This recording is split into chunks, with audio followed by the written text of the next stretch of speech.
I'm Tay Whiteside, host of the Mr. Machine Show.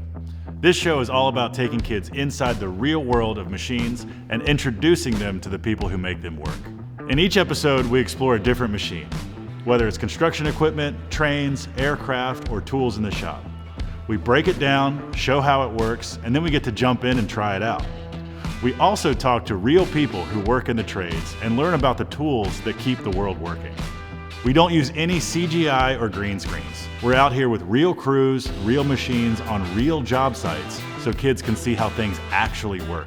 I work full-time in the trades as a professional welder. I know just how important and rewarding these jobs are.